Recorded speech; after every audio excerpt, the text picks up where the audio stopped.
My people, Coco Babe gets business. Me, I want to introduce to my fans. Business. This now Hollandis. 6 years Hollandis. Purse. Bag. Please contact me with the number you're seeing on the screen.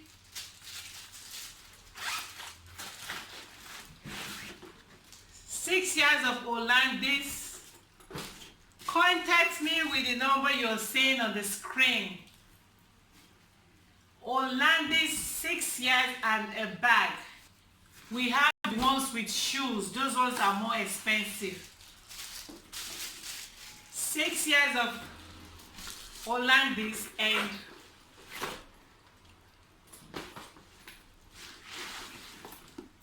contact me please with the number you're seeing on the screen. They are all Hollandis direct from Holland with their bags. Contact me so that we will do business for this summer. Make we do shakara, you understand? So please contact me with the number you're seeing on the screen. Let's get down into business. I love you guys so much. One love. My people, I greet you now. Today I bring on another topic. This one happened last month, but because of we focus on Bisola Dakolo's topic with Pastor Biodun, so many YouTubers, I think almost none, don't analyze or explain similar topic may happen years ago, but she came out now to explain her own too, because she felt this is the right time for her. And according to what I read, she said when people are coming for Bisola, that was the reason why she came out to expose this man of God, because exact thing happened to her years ago from a pastor, Winners Chapel pastor. Because like I said on my previous videos, I said most Nigerian women, if not all, they have been molested in many ways by their parents, by their uncles, by their teachers, even in primary schools. Our primary children, our primary little children, they have been molested in several ways just to get grade, just to get marks. And we, the parents, sometimes we are the fault, we are the cause, because we know they relate with our children. We don't talk to them, we don't speak with them. Even if those children want to tell us their experiences or what they pass through, we need to give them listening ears. Shut up, don't say that. That uncle cannot do it. We don't get that close relationship with our children. So let me read from this. I'm reading from Blog for Nigerians and the World. The title, he uses his finger on my private part. How Bishop Akinola Matthew Fowowe attempted to rape me at age 13 when he was a Winners Chapel pastor. This lady, her name is Victoria Ekon. She's from Calabar. Let me read what she wrote, or what the newspaper wrote, but I have the voice message from her directly. I will upload it, I will add it to this video, so that when I go listen to the victim, when I listen to our own stories, because like I always said, these people are human beings like us. They can be tempted. Devil can also use them, especially when they are not called by God. If they are not really called by God, definitely, even if they are called by God, devil will still tempt them. It takes the grace of God for a genuine pastor to exist for that Nigeria. And I'm very sure there is no such thing as genuine pastor in that Nigeria. I might be wrong, but that is my belief. That is how I choose to believe them, because Nigeria pastors are not behaving like man of God. So if I no trust them, make una no blame. Anyway, let me read from waiting this lady, right? She said, Dear Bishop Akinola Matthew, after yesterday's review by Bisola Dakolo, I feel quite compelled to speak my truth and save other possible victims from becoming re-victims. Have you sincerely given your life to Christ and stopped the molestation of unsuspecting females, young girls and married women alike? There is none of us without sin and mistakes, but that is if we truly and sincerely realize our mistakes and seek forgiveness from God and as many of our victims as possible. You remember several years ago when you were posted by Winners Chapel to serve as the senior pastor and all the things you did there?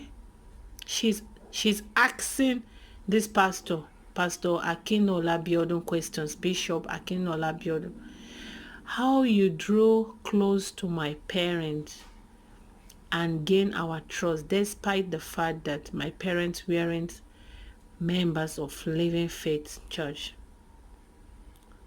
I usually called you Daddy. That period I came home to visit after senior WAEC. Yes, that period that you kept coming to our house and telling me to come and visit you in the church office. You will say, come and see me in church around 12:30 to 1 p.m. By that time, there will be no one in the church and we will have time to talk. I will promise to come, but I won't show up because when I tell my mom, she asks me not to go. One day you asked me if I needed permission from my mom to come and see you, and I said yes. You asked what I told my mom, and I said I repeated exactly what you said, and you asked me not to do that again, that you are my father in the Lord, so I owe you more respect. Make I pause for this place, make I analyze. I said in my previous video that our parents are slaves to pastors and we are grand slaves. You see, pastor tell this lady, say, I am your spiritual father. You owe me more respect. That means if I tell you anything, don't discuss it with nobody, not even your parents. Do what I said. Do as I said. I'm your spiritual father. I'm God. According to Pastor Biodun said, you should be happy that a man of God is doing it. You should be happy that I did it. You should be happy that I am the one that do it.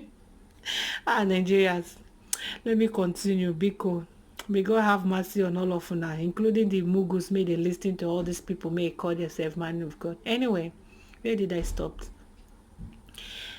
I told my mom and I said, I repeated exactly what you said, and you asked me not to do that again, that you are my father in the Lord, so I owe you more respect. I asked why you wanted me to come to church, and you said you wanted us to discuss the upcoming youth week and the upcoming youth week and the part I could play to make the youth week successful.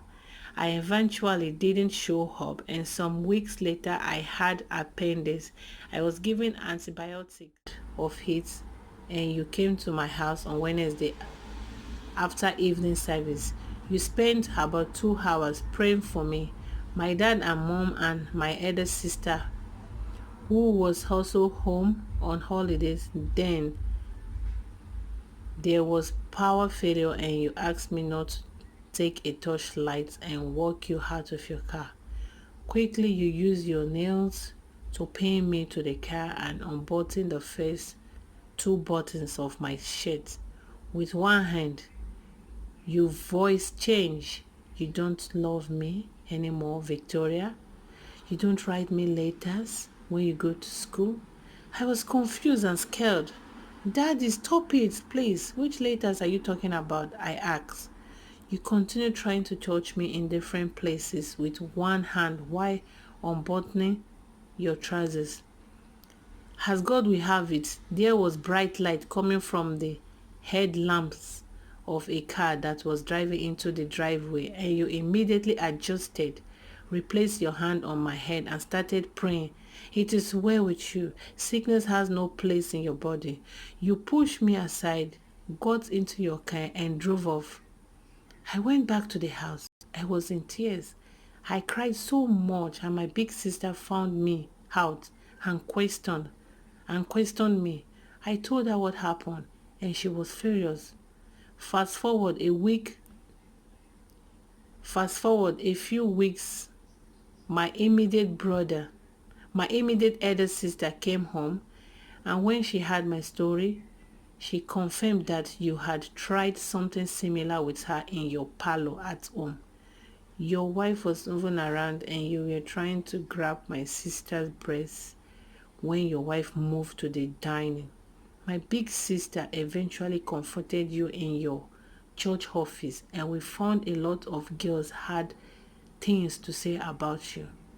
That incident left a terrible mark on my head. I remember the first time I saw you on Facebook, how furious I was that you had opened a church of your own. My immediate thoughts were for the unsuspecting parents and young girls that may become your victims. I immediately commented on your post, which was later deleted. Pastor Akinola Michael Fowowe. He used to be with Living Faith Church then, and we were members of Living Faith Church. And he became like a part of the family. And he would stop by the house. I mean, he was welcomed by everyone when he comes to the house. He knew when we were around and when we were not around, because we didn't used to live in Ogoja. We used to go there for holidays from time to time to the family house. And like in front of me, and in case you fall, I will know and I won't stumble and fall. If there's anything in front, it will harm you first. And then he was laughing, but I wasn't finding it funny from upbringing. I wasn't finding it funny. Like, why does he have his hands on my shoulders? I was quite timid though, so I walked like that till we got to the car. And then as soon as we got to where he parked his car, outside my compound. Remember, he came after evening service, so he was according to my house around maybe 7:30, prayed there for like 2 hours. And because he's like a member of the family, no one would send him away. Where was dark. As soon as we got to where his car was and I would have turned back, this guy turned me around, pushed me to his car, and then started pulling off my shirt buttons. I was on a flowered white cream-colored shirt. I remember the images are coming to my head clearly. And on a short knicker, like a knee-length short knicker, started pulling off the buttons of my shirt. This idiot forgot that my mother and my father were in the parlor that he just walked out of. Then he started trying to look for nipples on my flat chest at age 12, 13. And he says, "Oh, you don't love me anymore. When you travel like that, you don't send me any love letters. You know I love you." And I'm like, "Daddy, what is going on?"